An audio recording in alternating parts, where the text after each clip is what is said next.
दोस्तों, आज मैं आपको बताऊंगा कि जो नए बोरोवर्स है उनको किस बैंक से सबसे बढ़िया होम लोन मिल सकता है at the lowest rate of interest, और जो पुराने बोरोवर्स है जिनको ऑलरेडी होम लोन लिया हुआ है उनको कैसे ईएमआई में मैक्सिमम सेविंग्स वो ला सकते हैं। दोस्तों, अभी बेस्ट टाइम है होम लोन लेने का, क्योंकि पिछला 15 साल में अभी लोएस्ट रेट ऑफ इंटरेस्ट में आपको मिल रहा है होम लोन।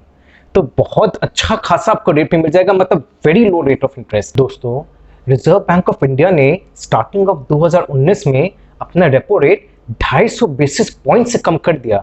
यानी कि जितने भी बैंक्स है वो वहां भी जो आपका इंटरेस्ट रेट जो आप दे रहे थे वो बेसिकली 2.5% कम हो गया पहले से। उदाहरण के तौर पे 2019 के पहले जितने भी स्टेट रन बैंक्स थे वो जब होम लोन रेट दे रहे थे जनरली 9% के ऊपर उनका था एवरेज में, उनका होम लोन रेट हो गया है बिटवीन 7 to 7.25%। तो वही अराउंड 2.25 से 2.5% उन्होंने कम कर दिया है। दोस्तों, अब जितने भी एग्जिस्टिंग बोरोवर्स है उनको लग रहा होगा इसमें क्या बात है, आजकल तो जितना भी रेट ऑफ इंटरेस्ट है वो सब फ्लोटिंग रेट ऑफ इंटरेस्ट से होता है काम, तो हमारा भी घट गया होगा। वेल, जरूरी नहीं है, क्योंकि आपका जो लेंडिंग रेट है हो सकता है वो एमसीएलआर बेसिस के ऊपर दिया गया होगा, यानी marginal cost of funds basis on lending rates. तो जरूरी नहीं है कि वहां जो 2.5% घट गया वो आपका में भी लागू हो गया। कारण ये है कि एमसीएलआर जो method of rate of interest calculation है वो बेसिकली 12 मंथ्स का लेके चलती है, मतलब अगला 12 महीना तक आपका हो सकता है रेट ऑफ इंटरेस्ट में कोई चेंज नहीं आए।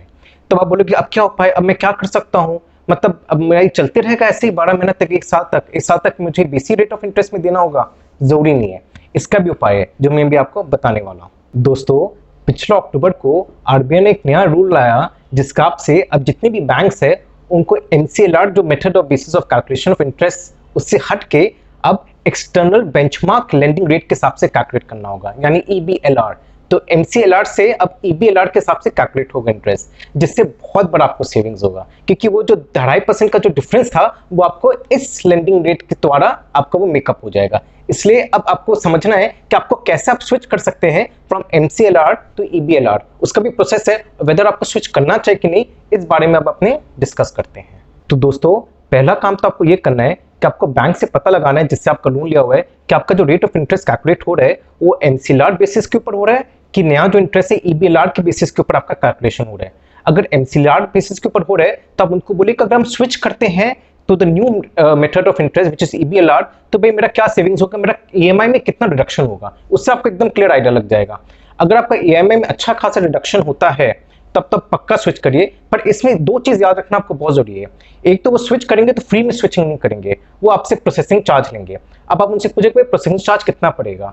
अब processing charge generally 0.5 up to 0.5% रहता है, विच बहुत जगह का कैप रहता है 20,000 का या ऐसा कुछ रहता है 10,000 का, तो वो आप पहले पता लगा लीजिए कि कितना पड़ेगा।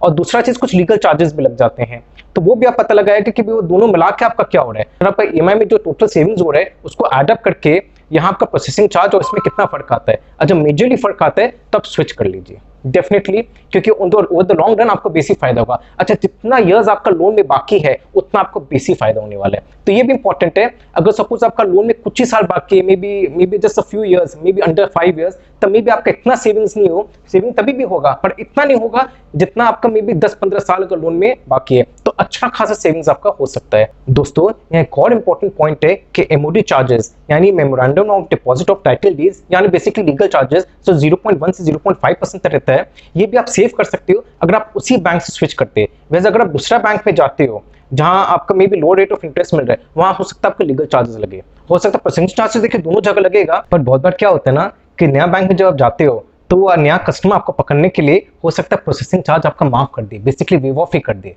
तो ये भी बहुत जरूरी है, वो देखिएगा कि नया बैंक जो है जहां आपको लोअर रेट ऑफ इंटरेस्ट में मिल रहा है, अगर प्रोसेसिंग चार्ज भी बाद दे देता है, हो सकता है लीगल फीस में भी कुछ कम कर दे। अगर वो सब होता हो और उसमें आपको काफी सेविंग्स होता हो तो बेटर है स्विच करे तो न्यू बैंक। वैसे अगर सेम बैंक में और नया बैंक में कोई बेसी फर्क नहीं हो रहा आपका सेविंग्स में, तो बेटर है आप स्विच मत करिए, उसी बैंक में रहिए, स्विच करके फायदा नहीं है। क्यों? क्योंकि आप जब नया बैंक से जाओगे वहां लोन लोगे, अगेन आपको पूरा केवाईसी करना पड़ेगा, अगेन टोटल आपको डॉक्यूमेंट्स देना पड़ेगा, वो सब प्रोसेसिंग में टाइम लगेगा, मतलब आपका अब हैरानी होगी, बेसिकली तो हैरेसमेंट हो जाएगा आपका। तो अगर मेजर कोई सेविंग्स हो तब आप स्विच करिए टू डिफरेंट बैंक, अदरवाइज उसी बैंक से आप बात करिए। इनफैक्ट उसी बैंक का बोले ना कभी प्रोसेसिंग चार्ज आप माफ कर दो, वेव ऑफ कर दो, क्योंकि दूसरा बैंक में नहीं तो मुझे जाना पड़ेगा, तो आप ही कर दो, बेटर है, हो सकता है आपका कर ही दे, आपका बात मान ही ले। तो इस तरह से आप उनसे बात करिएगा। दोस्तों, बस एक चीज जरूर ध्यान रखिएगा कि जब आरबीआई अपने रेपो रेट बढ़ाएगा तो उस तरह से आपका रेट ऑफ इंटरेस्ट का यहाँ भी रेट बढ़ जाएगा। पर देखिए अभी बहुत काम चांस कम है कि रेपो रेट बढ़ाने का, तो फिलहाल तो ऐसा नहीं होगा, तो आराम से आप स्विच करने में आपको फायदा। अभी दोस्तों एक और चीज बहुत जरूरी है जो आप जानने का कि आपका क्रेडिट रेटिंग क्या है। अगर आपका क्रेडिट रेटिंग 780 के ऊपर है तो आपका और सेविंग होगा, इंटरेस्ट रेट में आपका हो सकता है और 0.05% का सेविंग हो, तो ये भी जरूर ध्यान रखिएगा। क्रेडिट रेटिंग अपने बारे में जरूर जानिएगा। तो दोस्तों आप सब सोच रहे होंगे कि सिबिल स्कोर क्या होता है। वेल इस सिबिल स्कोर बेसिकली आपको मिला जाता है अगर आपका सपोज आपने कुछ लोन लिया है या क्रेडिट कार्ड पेमेंट्स आपका बहुत टाइमली रहा है, लोन का अपने जो ईएमआई है वो हमेशा टाइमली पेमेंट के, कोई डिले नहीं रहा है, ओवरऑल ट्रांजैक्शन बहुत अच्छा रहा है, एकदम साउंड रहा है, तो आपका क्या स्कोर बढ़ जाएगा। और स्कोर अगर बीसी होगा तो आपको फायदा होगा इंटरेस्ट रेट में, आपको कम इंटरेस्ट रेट में लोन्स मिलेंगे, चाहे पर्सनल लोन हो, होम लोन हो, कोई भी तरह का लोन। वैसे अगर आपका सिबिल स्कोर अच्छा नहीं है तब आपको बीसी इंटरेस्ट रेट में आपको लेना पड़ेगा लोन। तो दोनों तरफ मायने रखता है, इसलिए जनरली क्या ना आप अपना जरूर सिबिल स्कोर तो पहले निकाल ही लो। बहुत साइज में जो आपको फ्री में आपको निकल जाएगा, बेसिकली आपको डिटेल्स कुछ अपने देने पड़ेंगे और आपका सिबिल स्कोर निकल जाएगा। दोस्तों अब अपनी बात करते हैं कि कहाँ कौन सा बैंक में आपको सबसे लोएस्ट रेट ऑफ इंटरेस्ट में होम लोन मिलेगा। एक आप ले सकते हो एचडीएफसी लिमिटेड से, उनका बहुत अट्रैक्टिव रेट ऑफ इंटरेस्ट है, इनफैक्ट 6.95% टू 7.5% है, depending on CIBIL score and depending on various other things. और इसमें भी अगर उनका प्रोसेसिंग चार्ज अप टू 0.5%, तो उसमें भी आपका कम बेसी हो सकता है। और सबसे बड़ा बात है कि इनका पूरा डॉक्यूमेंटेशन वगैरह भी, लीगल का भी बहुत अच्छा काम है। और obviously HDFC is a big brand, तो डेफिनेटली आपको कुछ सोचना ही नहीं है।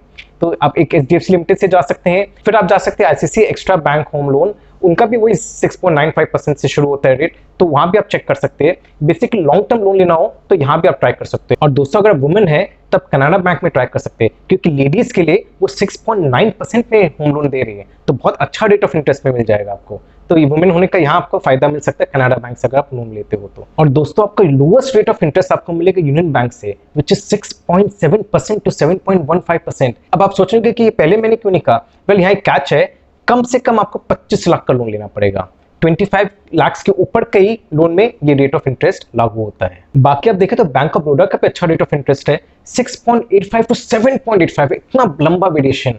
तो यहाँ कहना कि आपको अगर आपको समझना अगर आपको 6.85 में मिलता हो या उस काफी कम मिलता हो दूसरे बैंक से, तो यहाँ भी आप ट्राई कर सकते हैं। और दोस्तों फाइनली स्टेट बैंक तो है, उसका रेट ऑफ इंटरेस्ट हो गया 6.95% टू 7.5%। बाकी तो दोस्तों और भी बहुत सारे एक्सिस का, वेल उन सब का इतना कम है जितना ये सब बैंक्स का कम है, तो वहां पे एक जगह फोन करके ट्राई मार सकते हो, बेसिकली पता लगा सकते हो कितना क्या है, बट मोस्ट प्रोबेबली वहां आपका जमेगा नहीं, तभी भी आप ट्राई करने में क्या जाते हैं। तो डेफिनेटली अभी तो बहुत अच्छा मौका मिल रहा है, अगर आप नए बॉर्डर तो जरूर लीजिए होम लोन, अगर आपको लेना है तो सबसे बढ़िया मौका है लेने का। और जो पुराने भी है वो अपना स्विच जरूर करिए, बहुत फायदा होगा आपका सेविंग्स। दोस्तों अगर आपको मेरा वीडियो अच्छा लगा तो लाइक और सब्सक्राइब जरूर करिएगा, और इसी टाइप की बहुत इंटरेस्टिंग और मैं वीडियोज आपके सामने लाता रहूंगा। थैंक यू वेरी मच, नमस्ते।